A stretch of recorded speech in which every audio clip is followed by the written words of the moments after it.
اعوذ باللہ من الشیطان الرجیم بسم اللہ الرحمن الرحیم۔ سورہ مائدہ کا یہ 7واں رکوع جو اب ہم پڑھنے لگے ہیں اور جو حسن اتفاق سے 7 ہی آیات پر مشتمل ہے، یہ بھی قرآن حکیم کے بہت اہم مقامات میں سے ہے، اور اس میں بہت سخت تہدید ہے، تنبیہ ہے، دھمکی ہے ان لوگوں کے لیے کہ جو کسی آسمانی شریعت پر ایمان کے دعوے دار ہوں اور پھر اس کے بجائے کسی اور قانون کے اوپر اپنی زندگی گزار رہے ہوں۔ قرآن حکیم میں عام طور پر، جیسا کہ میں مختلف مواقع پر نوٹ بھی کراتا رہا ہوں، طویل صورتوں میں کہیں تو 3 آیتوں کے چھوٹے گروپ آپ کو ملیں گے جو بہت جامع ہیں، جیسے سورہ آل عمران کی آیات 102، 103، 104 نہایت جامع۔ اسی طریقے سے ابھی سورہ مائدہ کے اندر بھی ایک اور مقام آئے گا 3 آیات پر مشتمل، نہایت جامع۔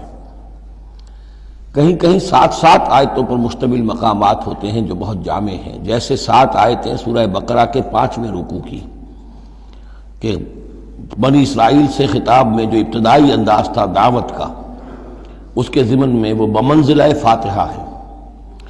اسی طرح یہ مسلمان امتوں کے ضمن میں قانون شریعت کی تنفیذ اور اس کی جو اہمیت ہے، اور اگر اس پر عمل نہ کیا جائے تو اس کا اللہ تعالیٰ کی نگاہ میں کیا مقام ہے، اس مسئلے پر یہ اہم ترین مقام ہے۔ یہ اس کا یوں سمجھیے کہ ذروۂ سنام ہے۔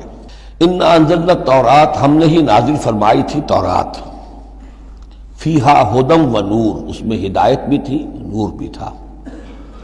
یحکم بہا النبیون، اس کی بدولت یا اس کے ذریعے سے فیصلہ کرتے تھے انبیاء کرام، الذین اسلموا، ظاہر بات ہے وہ تمام جو انبیاء کرام تھے وہ خود بھی اللہ کے فرما بردار تھے۔ للذین ہادوا، ان لوگوں کے درمیان کہ جو یہودی ہوئے، یعنی یہودیوں کے لیے یہ شریعت تھی تورات، اور انبیاء کرام، جیسا کہ میں نے حدیث آپ کو سنائی ہے، کانت بنی اسرائیل تسوسہم الانبیاء، کہ بنی اسرائیل کی سیاست اور حکومت کا معاملہ جو ہے، انتظام و انصرام انبیاء کے ہاتھ میں ہوتا تھا، تو ظاہر بات ہے وہی فیصلے کرتے تھے۔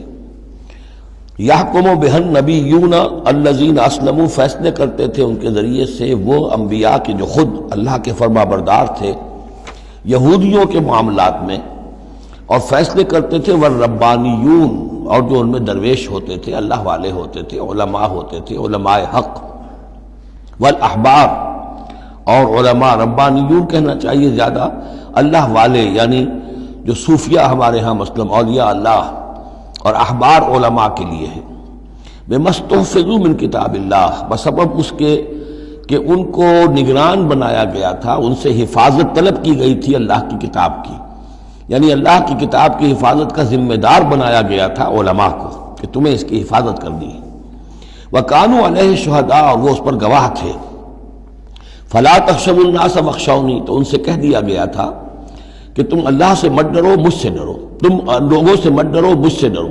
وَلَا تَشْتَرُوا بِآيَاتِي ثَمَنًا قَلِيلًا، اور میری آیات کو حقیر سی قیمتوں پر فروخت نہ کرو، یعنی تورات ہے، اس کا قانون ہے، اس کے مطابق فیصلے کرو، لوگوں کو پسند ہو یا ناپسند ہو، اس سے بالکل تمہارا کوئی سروکار نہیں ہونا چاہیے، تمہیں تو دیکھنا چاہیے کہ حق کیا ہے۔ اب آ رہی ہے وہ کانٹے والی بات، وَمَن لَّمْ يَحْكُم بِمَا أَنزَلَ اللَّهُ فَأُولَٰئِكَ هُمُ الْكَافِرُونَ، اور جو اللہ کی اتاری ہوئی شریعت اور قواعد و ضوابط کے مطابق فیصلے نہیں کرتے وہی تو کافر ہیں۔ بتوں سے تجھ کو امید ہے، خدا سے نو امیدی، مجھے بتا تو صحیح اور کافری کیا ہے۔ وَكَتَبْنَا عَلَيْهِمْ، اور ہم نے لکھ دیا تھا ان کے ذمے، واجب کر دیا تھا ان پر، فیہا، اس کتاب میں، تورات میں، ان نفس بالنفس، کہ جان کے بدلے جان ہوگی، والعین بالعین، آنکھ کے بدلے آنکھ، والانف بالانف، ناک کے بدلے ناک، والاذن بالاذن، کان کے بدلے کان، والسن بالسن، دانت کے بدلے دانت، والجروح قصاص، اسی طریقے سے زخموں کا بدلہ بھی ہوگا برابر کا۔ فمن تصدق به فهو کفارۃ اللہ، پھر جو کوئی اس کو معاف فرما دے تو یہ اس کے گناہوں کا کفارہ بن جائے گا، یعنی کوئی شخص قصاص نہیں لیتا، کسی نے اس کا کان کاٹ دیا، اب وہ جواباً کان کاٹنے کا حقدار ہے، لیکن اگر وہ معاف کر دیتا ہے تو اپنے بہت سے گناہوں کا کفارہ بنا لے گا. یا یہ کہ وہ شخص جس نے جرم کیا تھا جب اسے معاف کر دیا گیا تو پھر اس کے ذمے سے گناہ جو ہے وہ دھل گیا. وَمَن لَّمْ يَحْكُم بِمَا أَنزَلَ اللَّهُ فَأُولَٰئِكَ هُمُ الظَّالِمُونَ. اب دوسری مرتبہ دہرا کر بات آئی، اور جو فیصلہ نہیں کرتے اللہ کی اتاری ہوئی شریعت کے مطابق تو وہی تو ظالم ہے. اور ظالم یہاں بمعنی مشرک. ان الشرک لظلم عظیم. ایک قانون اللہ کا ہے، ایک قانون انسانوں کا ہے، ایک رواج کا ہے، ایک رومن لا ہے، ایک فلاں ہے، ایک پاکستانی قانون ہے.